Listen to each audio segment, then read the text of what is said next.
This is what you thought, right? Wrong. This is high school cheerleading today, one of the fastest growing competitive sports in Canada. It incorporates acrobatic, stunting, gymnastics, tumbling, dance, jumps, and of course, cheering. High school teams compete against each other in a 2.5-minute routine that incorporates all of these skills. Teams begin training for competition in September and continue their pre-season into January, typically practicing 2 to 3 times a week. Competitions can start in December and continue through April.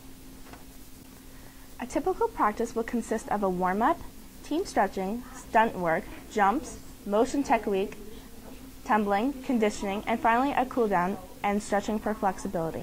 Coaches focus on a broad range of skills in order to avoid repetition, injuries, and allow for athletes to build their skills slowly and safely. Conditioning is integral to creating a strong team and preventing injuries. Teams do a variety of conditioning, both aerobic and anaerobic. Cheerleaders are encouraged to supplement their workouts with weight training as well. This allows cheerleaders to perform stunts safely and minimizes the risk of injury.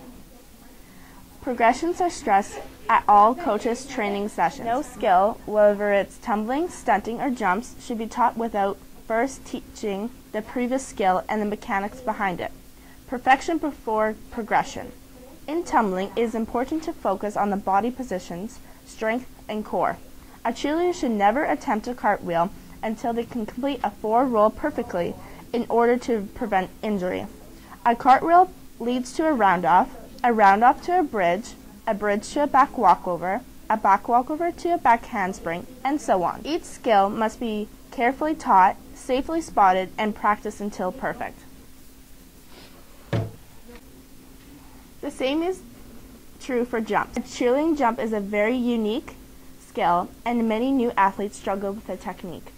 Cheerleaders don't just jump in the air, they use their arms to propel themselves upwards in order to give them more time to complete their skills. Many of the jumps cheerleaders must perform require quite a bit of flexibility. This means coaches must spend a lot of time working through the parts of the jump as well as on stretching to prevent injury to the athletes. Acrobatic stunting is one of the most popular and controversial parts of high school cheerleading. In stunting, teammates must trust each other completely. If one person does not do the job properly, the whole stunt will not work. Keeping in mind, coaches focus on perfecting each stunt before a group is allowed to move on to the next level. Flyers, the athlete in the air, are given specialized exercises and are taught how to fall safely. Bases, the athletes on the ground, are taught proper lifting technique and are drilled on how to catch a falling flyer.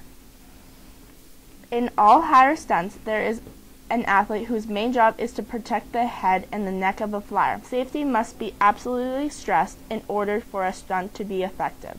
While teams will always push for bigger and flashier stunts, safety in stunting is always foremost in the minds of the coaches and athletes. This is both encouraged by competition coordinators and generally embraced by the athletes. Coaches will facilitate cheer games at competitions too, so that athletes are able to make friends between teams.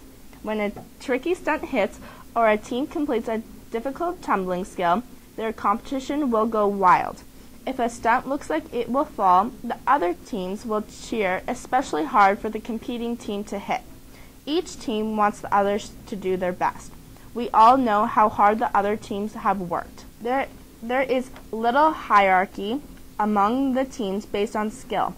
Teams with little experience are just as popular as the stronger teams. Sometimes they even have a bigger cheering section among the athletes. While cheerleading has changed from the early days of rah rah sis boom ah, the spirit behind it has not.